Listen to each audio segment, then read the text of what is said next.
Higurashi, Chapter 4. This might be the last video, it might not be. It'll be either this video, next video, video after that. But it's close. It's the last chapter, I think. Midsummer 1985, huh? Sir, we're preparing to land. Excuse me, bud, will you please fasten your seatbelt? It seemed to have fallen fast asleep inside the plane. I was finally awoken from my slumber by the stewardess. I only had carry-on luggage, on top of it being a domestic flight, so the time between disembarking and entering the lobby was almost non-existent.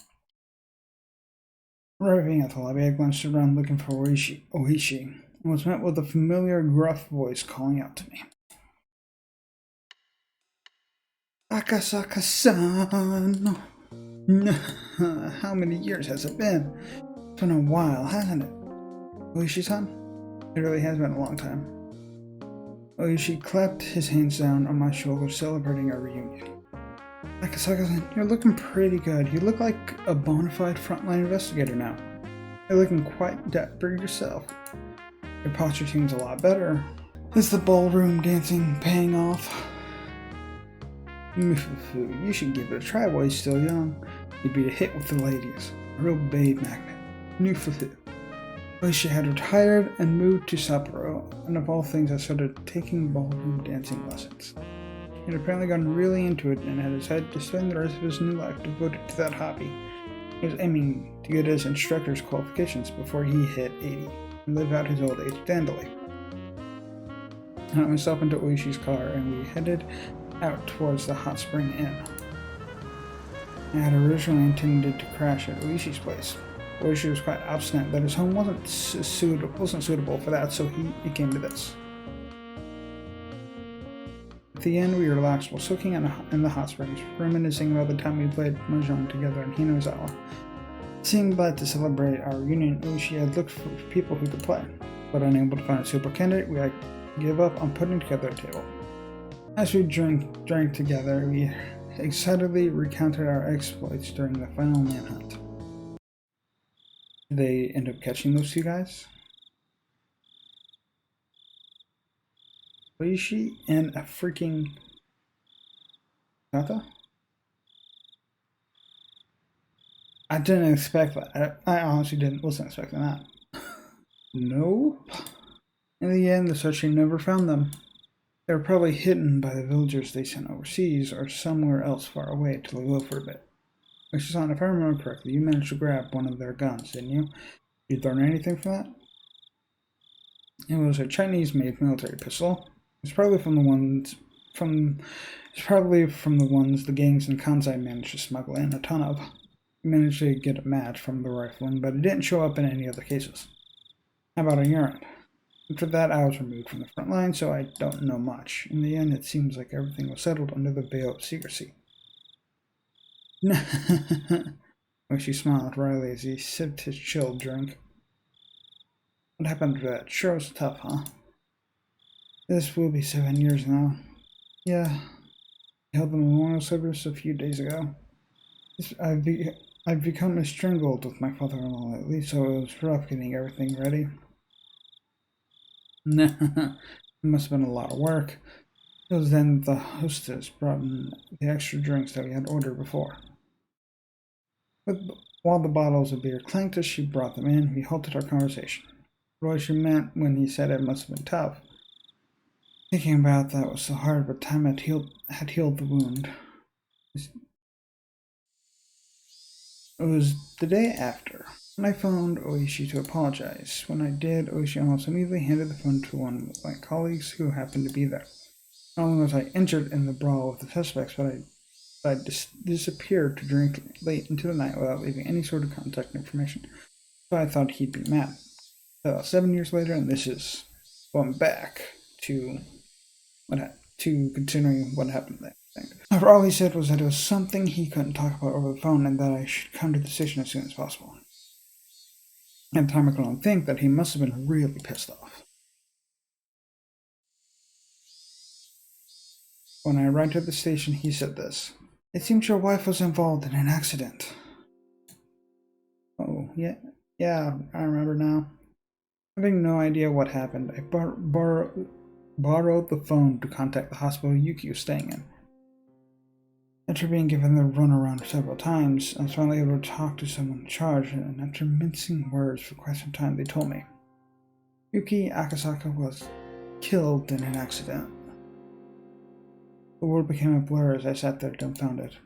Yuki's death was unbelievably abrupt, unbelievably sudden.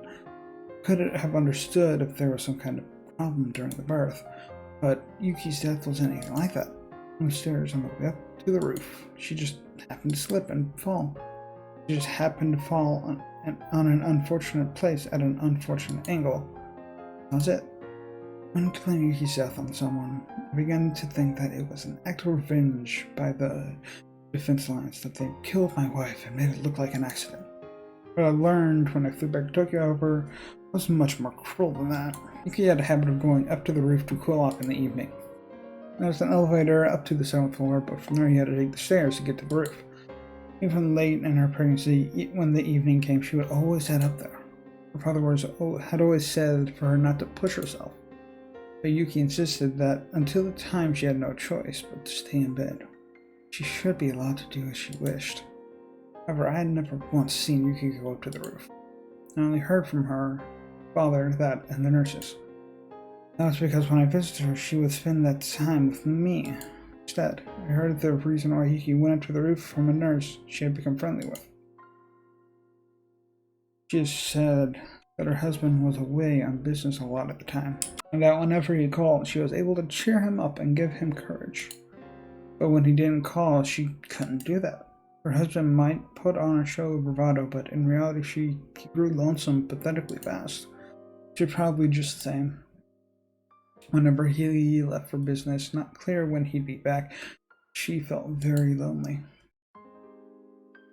Whenever she cheered him up, he was actually cheering herself up. That's why whenever he went far away for an important job, on the evenings he didn't call, at the very least she felt that standing underneath the same sky, her feelings would reach him.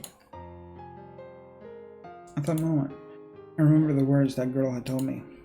That it was best that I go back to Tokyo right away. Otherwise there would be something I'd regret horribly. Yes, that's it, because I was away on business that day. Yuki had headed up to the roof. Had I known this would have been the result, had I done as the girls had said, dropped everything to head back to Tokyo. I might have been with Yuki on the day she died. If I was with her, she wouldn't have gone up to the roof. The day my wife died was on the evening of the 3rd day of my trip. Yes, it was right before the time I had the sudden urge to hear Yuki's voice and ran around the village trying to find a phone. The girl had gone around and cut all the phone cords. If she hadn't and I had made that call, I would have undoubtedly learned of Yuki's death at that time and collapsed in tears.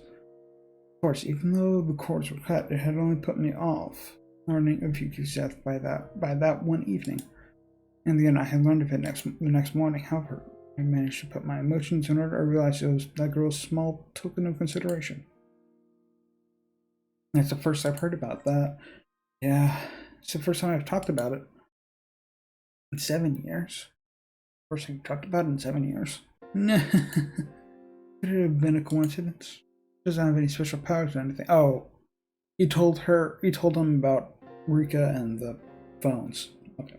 Thought he was talking about his wife's death. Aren't you the one who told me, Oishi-san, that she might be the reincarnation of the god Oishiro-sama? Well, yeah, the old folks in the village believe that Rika Furude had divine powers. Divine powers. Oishi had originally said it as a kind of joke, but realized that I was serious and he slumped his shoulders. I don't know if it's the truth or not. They said she did things that prophesized the future or talk about things that she should have no way of knowing. That she was clairvoyant, that it was a divine revelation. Well, all sorts of things. Of course, they couldn't give specific examples though. Prophesied Yuki's accident? She tried to laugh it off, but out of respect to my deceased wife, he kept it restrained. Does that mean that an active and capable investigator from the Metropolitan Police Department believes in divine powers and curses? Having him say that so bluntly, I couldn't respond. Of course, I had no intention of believing such odd things. But he could only say that because he didn't know what I did. Since I met the other girl, who both was and wasn't Rikafure, I couldn't deny the existence of any otherworldly entity. Of course, I can't deny that it might not have been pre-science, but rather a warning. Not pre-science, but a warning. What that girl had said was a warning about Yuki's accident. Then things became much easier to understand. Basically, the only thing became that it was a threat. Because I didn't go back to Tokyo, my wife was killed in a way that made it look like an accident. Not satisfied with the investigation into your wife's accident? Of course, I suspected foul play. I pored over the results and even carried out my own personal investigation. There weren't any witnesses to Yuki's fall. There was the possibility that someone had hidden, waiting to push Yuki down the stairs. However, the cleaning ladies frequented the roof to hang laundry, and the security cameras on each floor hadn't recorded anything out of the ordinary. There wasn't anything set up on the stairs, and I was unable to find anything suspicious. In the end, even after my personal investigation, I can't think of anything else happened.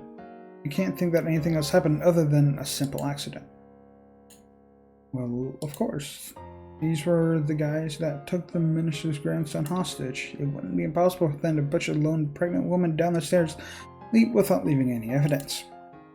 Oishi's expression had completely sobered up.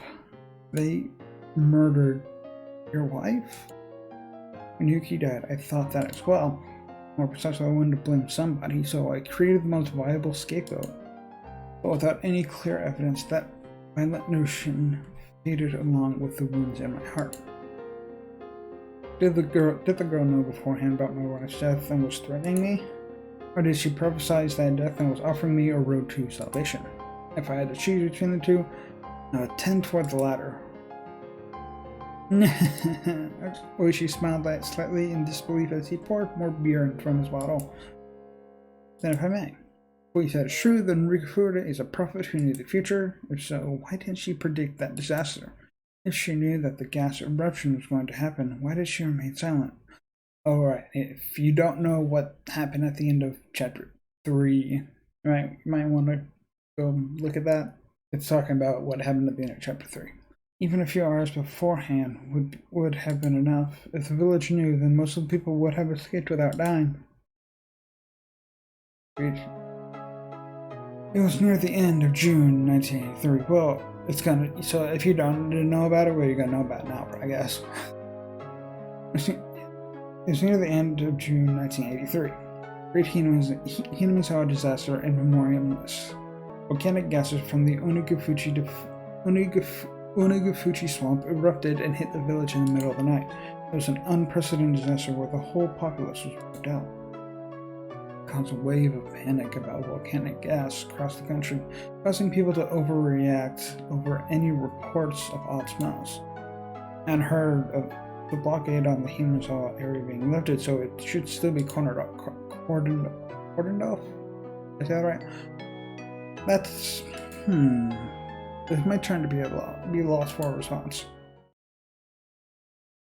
Well, if Higurashi, the reincarnation of Fushiro-sama, was killed, then the village might have incurred the god's wrath, making him call forth the miasma from the swamp to kill everyone.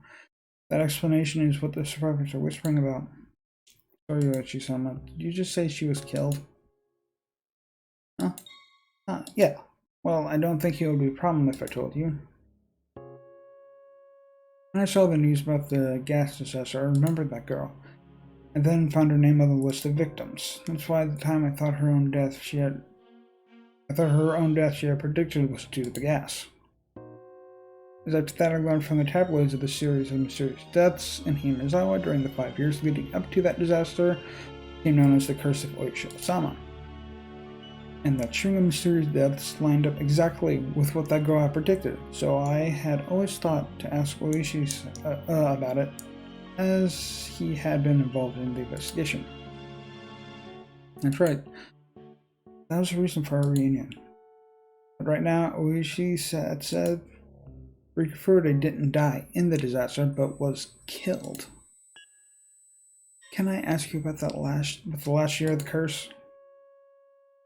I may be retired, but I still have to keep things confidential. Excuse me, madam. Do you have anything cold that's brewed locally? High grade, if there is. I'll leave the selection to you. Oh my, I didn't mean it that way. Oishi laughed loudly, not wholly unsatisfied, and stopped the hostess to tell her that the cheap booze was fine. I know what happened to her. To this poor girl right here. This poor girl right here. I know exactly what happened to her. I know as much as was written in those magazines. But I don't know anything about the curse that happened the year of the disaster. Because of the entire area around Hammer's was sealed off, you see? There wasn't much of an investigation that could be done on the last year of the curse.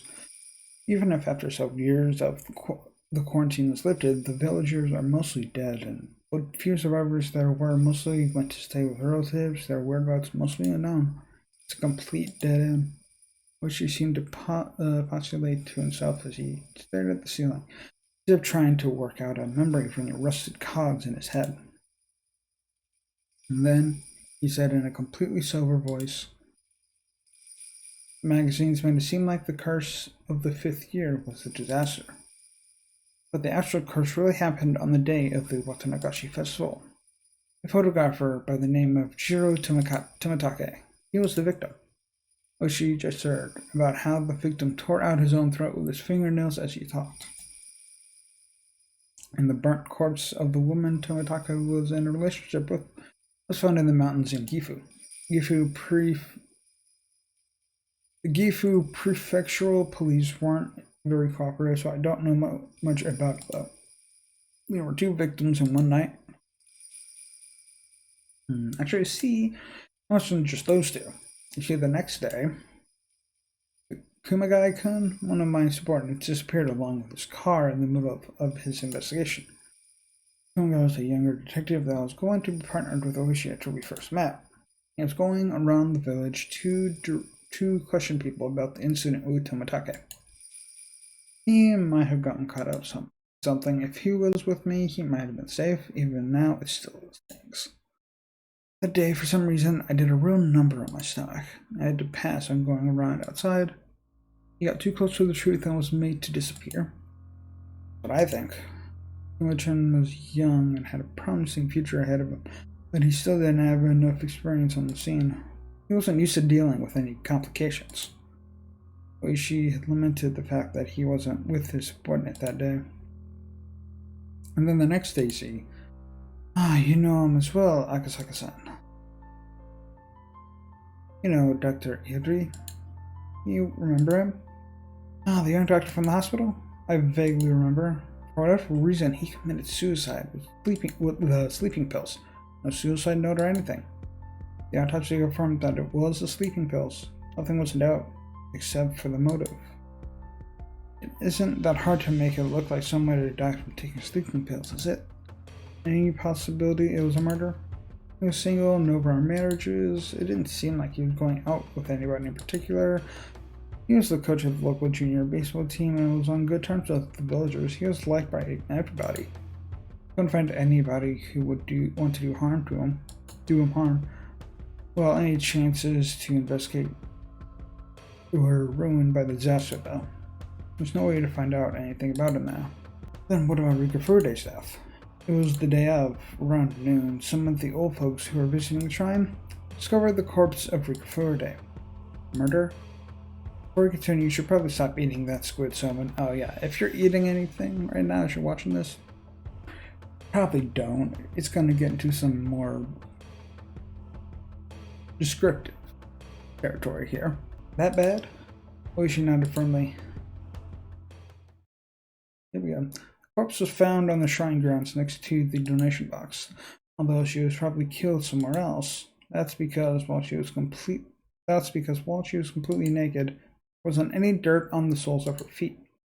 Any sign it was some sort of sexual assault? According to the autopsy, there wasn't any indication of that. What we know is that she was rendered unconscious by some sort of drug carried to that place and then had her abdomen sliced wide open. Her organs were deliberately removed and scattered about.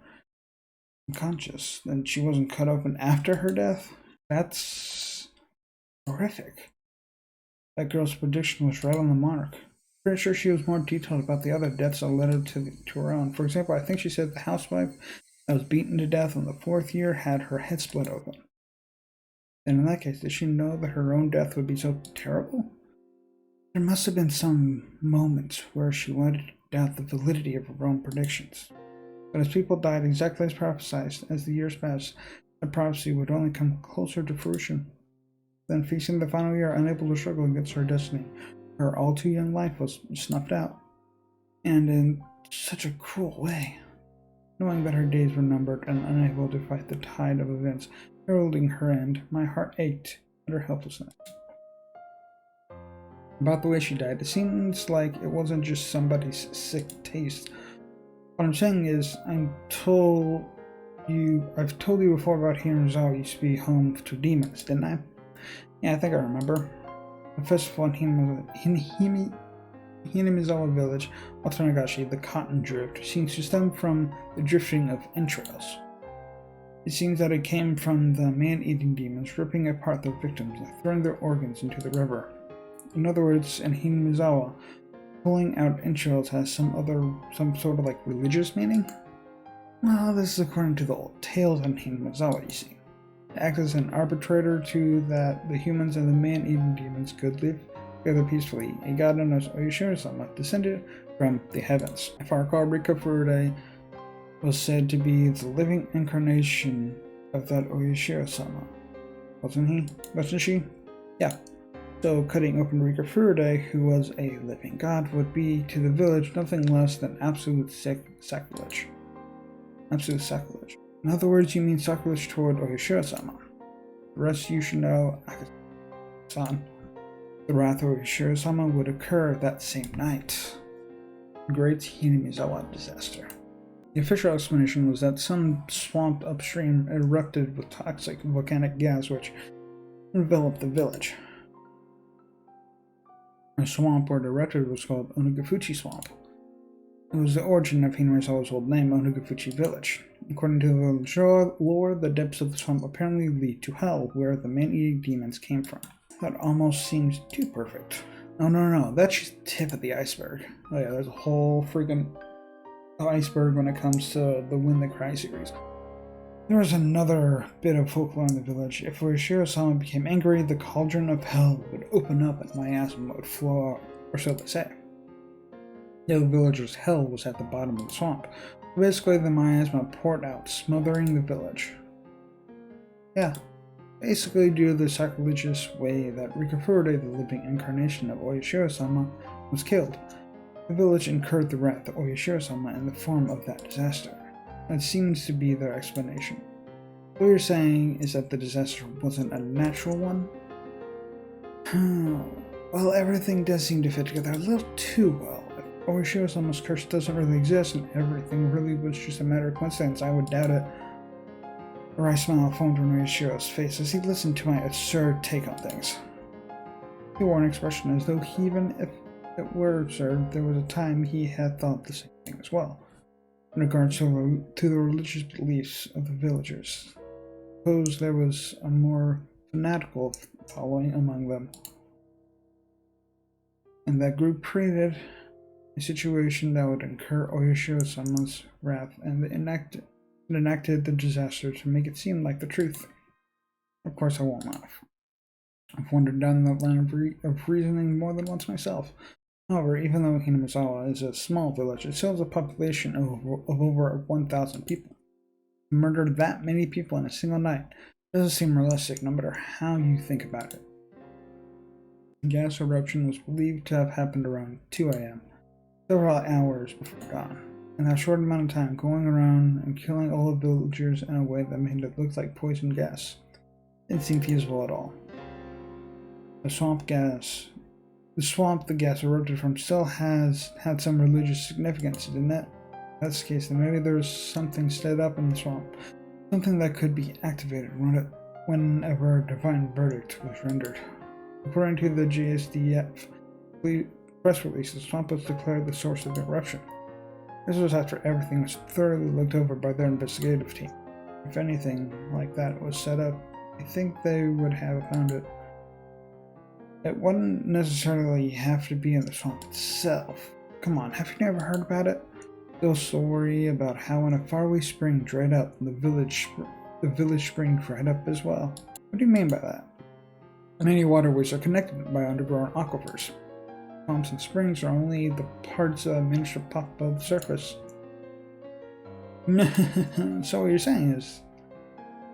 saying is that Onagafuchi Swamp is connected to another swamp or spring, and there's something the villagers rigged up there long ago, something that changes the pressure of Onagafuchi Swamp, causing it to erupt with poison gas. Is that what you're getting at? Oichi laughed heartily, commending the fact that the youngins have a nice, flexible way of thinking. That was the former detective in him. Even though it was a hypothesis that he didn't come up with, he still had the presence of mind to not dismiss it right away. That's an interesting theory. If that proves to be true, then it would be unprecedentedly the largest mass murder in the history of Japan. Once the quarantine on Himazawa village is lifted, I think it should definitely be investigated. Oichi-san, do you still have any connections with that prefectural police? Somewhat. I'm an honorary advisor for the judo classes, so even now I pop by during summer training camps and such. I don't know when the quarantine on Himazawa village will be lifted, but please let me help investigate. Got it. Oichi-san, how do you feel about the string of mysterious deaths in Himazawa they call the curse of Oyashiro-sama? At the time, the villagers were putting a lot of pressure on the station. Official stance on things was that the cases were unrelated. Each case was separate, each with its own resolution. That couldn't be, even though it was blatantly obvious that the cases were connected based on the village's religious beliefs. Nagasaka-san, we can only say that now because of the rather grandiose way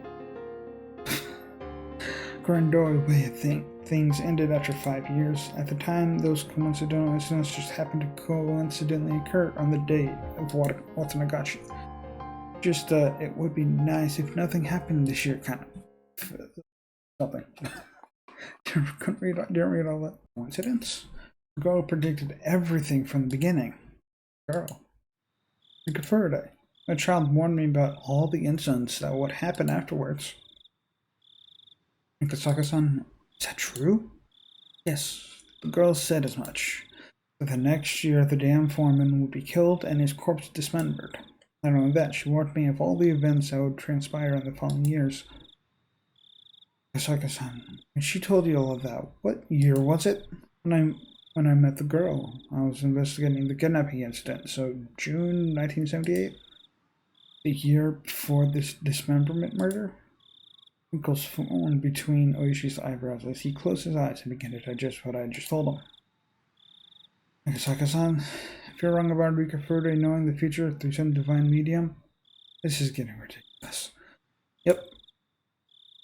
If you're just trying to shock me, I'm going to be really angry, you know. I'm speaking the truth. Then the script behind the chain of mysterious deaths was written a year before it even started. And just as predicted, Rika Furude was killed. At first I thought she meant that she would be killed in the disaster. However, now I know that her death wasn't due to that, but rather an atrocious one at the hands of a murderer. She said she would be killed. At that point in time, she knew more or less her own death would occur. Then why didn't Rika Furude not try and run away? Even if her death was already spilled out for her. Knowing that she still had a grace period of several years, didn't she? She had plenty of time to try and run away or consult the police. Why did she just accept her death with no resistance? I don't know. Even though Rika Furude was doted upon by the other folks in the village, you see, after she lost her parents, she had no living relatives, and lived with a fairly solitary life other than hanging around with some close friends. It might have been she didn't really have any power to fight or anybody to rely on. She must have tried signaling somebody for help in regards to her own death, though. You know very well that the village and the people weren't very amicable with one another. At the very least, I never heard anything about Rika Furude seeking protection from anybody. Or it could be that she simply resigned herself to being a religious sacrifice. Could have been something like that. There was no way that was the case. I spoke decisively. At the time she had said it. She had definitely said that she wanted to live happily, that she wanted to spend her time surrounded by her dear friends. She hadn't given up on her life. She had hoped to keep on living. The moment I became dumbstruck. What's the matter, Akasaka-san? No, it's nothing. I fell into silence. She folded his arms and began murmuring in contemplation again. Eventually he stood up and headed toward the hallway to find the hostess, yelling that he wanted a pen and paper. When Oishi noisily, even though he was just thinking, left, the room immediately fell into a chilled silence. I stood up, and it was then I realized that I was drunk enough to be unsteady on my feet. And I slid open the moon. When I slid open the window, a beautiful yet somehow ephemeral moon drifted across the night sky. It was just now that I realized she hadn't accepted her own death. She wanted to keep on living happily and joyously. She had said that quite clearly to me, but I was a fool. I hadn't been asked explicitly, so I hadn't realized it. She had made it clear as day that she didn't want to die. Wasn't that her cry for help? She didn't say as much that she wanted help. But even given that, it wasn't as though she wasn't looking for salvation. She, without any family or unable to trust the police, she instead told somebody without any relation to the village. Somebody from a faraway place. Me. Help me. She had gone around and cut the phone cords. If I had made that phone call and learned of Yuki's death, I probably would have fallen into despair. If I was in that state, even if she was looking for help, her cries would have fallen on deaf ears. That's why, knowing everything, she had cut the phone cords. She wanted even a little time to seek help from me. She just before now learned that one of the younger officers got mixed up in a case having been erased because he wasn't there. I was feeling the same way. If only I was there in June of 1983. I could have protected her. In 1983, it would have been 5 years since the kidnapping took place. While raising the only daughter Yuki had left me, putting all my youth and passion into my work, honing my wits and courage, wrestling with difficult cases. Nothing like my failings during the kidnapping incident would have occurred. I wouldn't have been slow to react in a one-on-one fight, and I by that point jumped into foreign mafia-run gambling parlors where I'd learned to deal with automatic weapons, let alone handguns. I'd grown so much that in 1983 I couldn't have been even compared to how I was in 1978. That's why, if I was by her side, I should have been able to save her life. No matter what conspiracy or foul plot she knew, I definitely would have protected her. She, even though sounding resigned, should have still been able to ask me for help. I just didn't realize it. I couldn't realize it. Just how I wouldn't have realized it if I was told of Yuki's accident. I wasn't able to realize it. I wanted to cry. If I had taken her words to heart, I would have prevented Yuki's accident, and I would have been able to protect the girl to whom I owed a death, from even a predetermined death. I wasn't expecting that from me. I learned about the disaster while watching television in my house.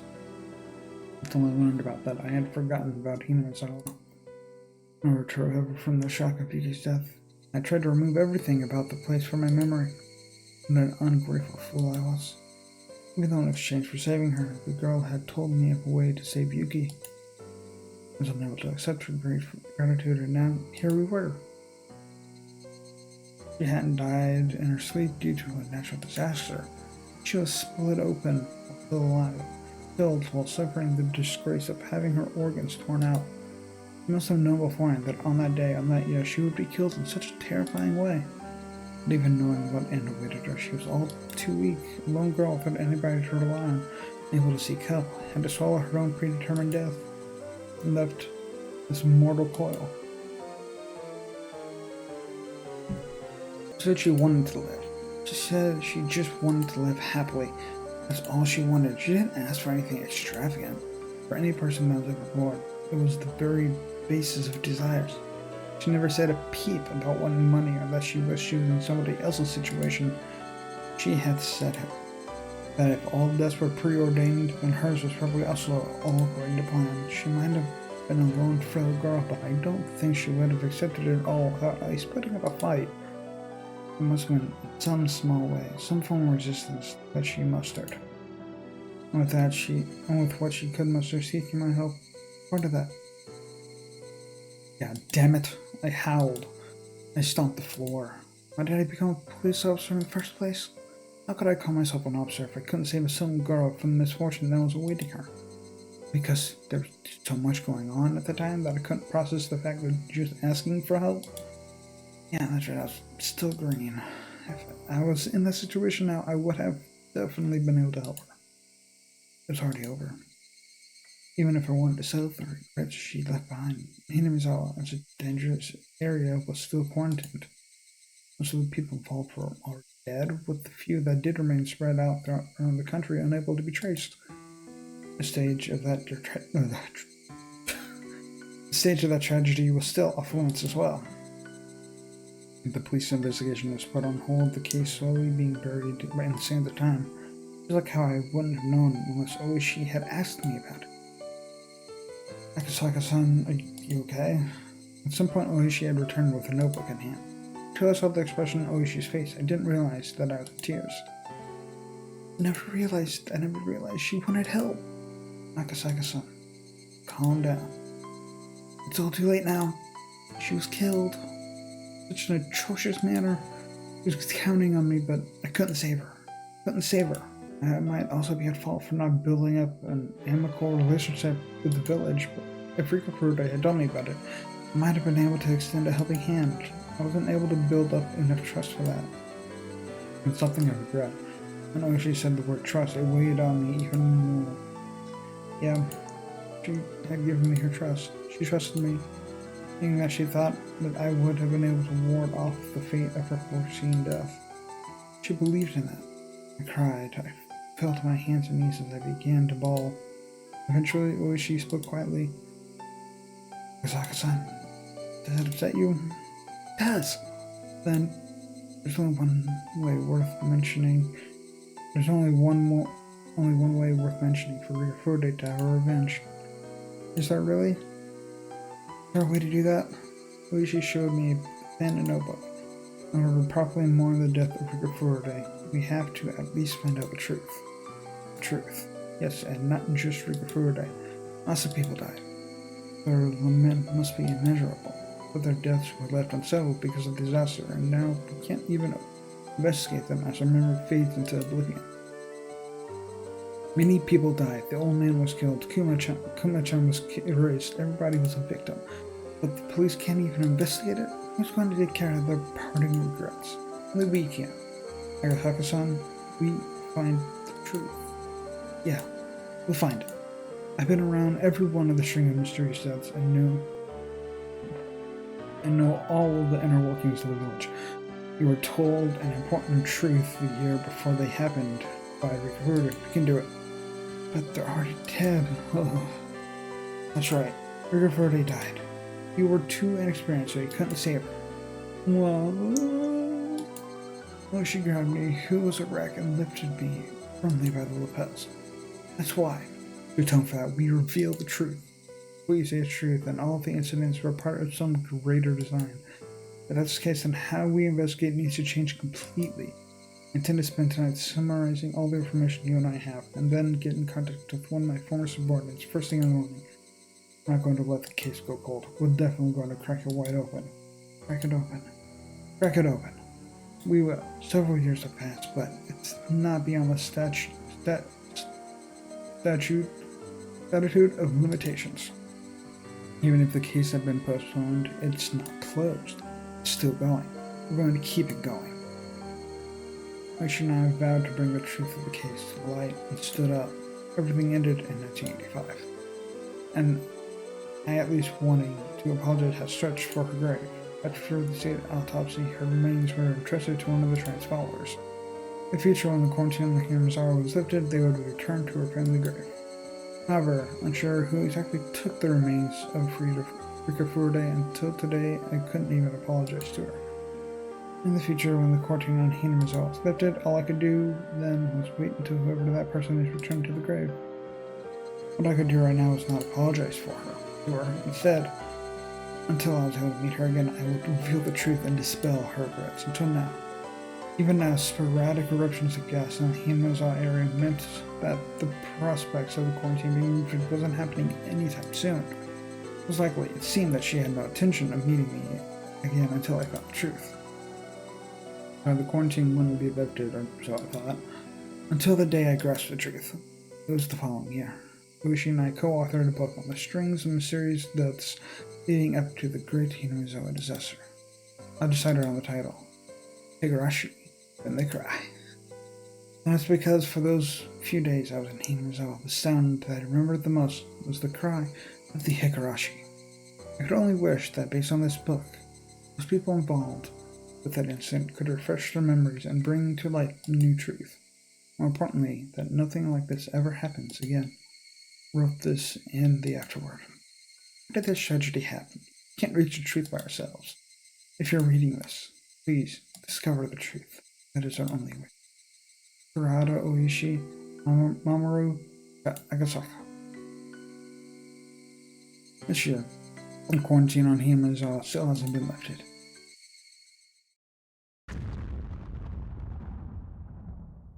There you go. The end of Higurashi When They Cry, Chapter 4.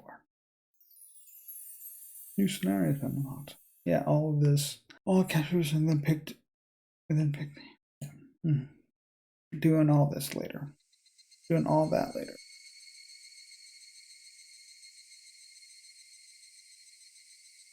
I'm doing all of that on my own. Because going through that, there's like kind of like fourth wall breaking behind the scenes stuff with the characters, and those are kind of like going through like all the tips and then doing that after. It's all basically like more treatments to do. There's a little bit of more information with like the tips and such, but other than that, but I'm doing those on my own, off camera and such, because it would take even longer of a series to do. So there you go. That's the end of Higurashi Chapter 4. Let me know if I should continue to do Higurashi Chapter 5, or if I should do some other stuff. I have some other game, like for now, I have some other games I'm going to try to do on here. And if you want me to play Chapter 5, but I have all of the Higurashi games. 1 to 8. Yeah, 8.